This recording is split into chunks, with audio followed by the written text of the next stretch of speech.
Two behavioral scientists, John Darley and Daniel Batson, conducted an experiment where they tasked a group of individuals with delivering a public speech on an important topic.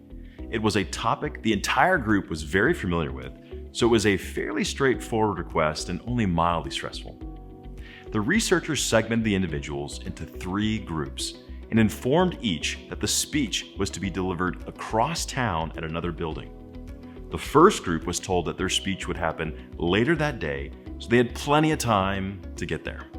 The second group was told they would have to leave immediately if they wanted to make it on time.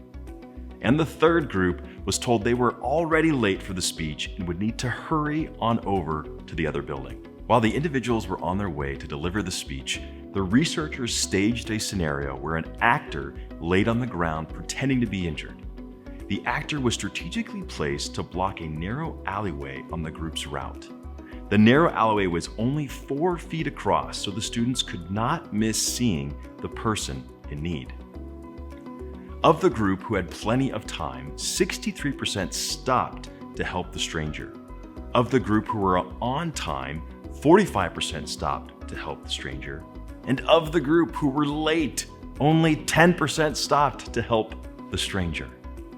Astonishingly, 90% of people in a hurry stepped over the person in need. Time constraints can severely limit our willingness to engage with others. The study participants were so preoccupied with being on time to deliver their speech, they neglected the needs of someone that was right in front of them. Situational factors determine our levels of engagement with others. Today's never-ending flow of information has transformed our situational factors in ways that can cause us to blindly step over people right in front of us. These new facets of subtly pulling us apart, leaving us more disconnected, isolated, and alone. We have to be more vigilant about guarding against these new situations in life and at work that steal our attention from those that need it most.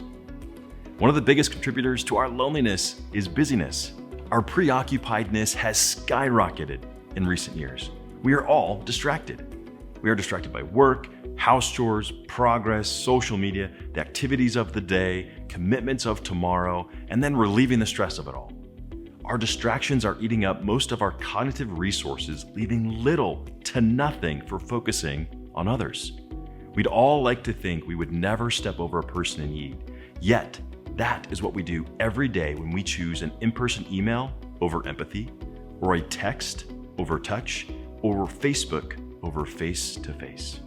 I fall victim to neglecting the needs of those around me every time I'm rushing in an airport to catch a connecting flight. It wasn't until recently that I had enough margin in between flights that I was able to spring into action when a woman unknowingly dropped her scarf on the ground. I was able to traverse across the terminal to retrieve her scarf and catch up with her before boarding her flight.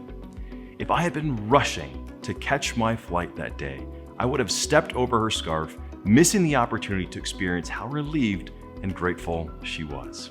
Are we able to stop for everyone every time? No. Sometimes we need to catch that flight, but at times we need to build in more margin so that we can show up for those around us. More margin means more opportunities for meaningful connections.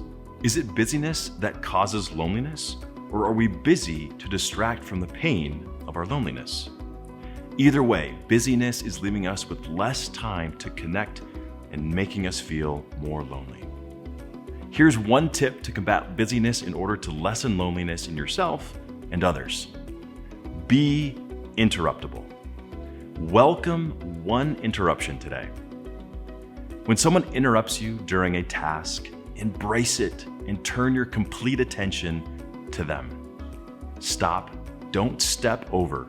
Don't let tasks and deadlines override your relationships. Create the necessary margin and self-permission to say no to the urgent and lean in to the important. Besides, never drifting off task is for robots. Be wonderfully human.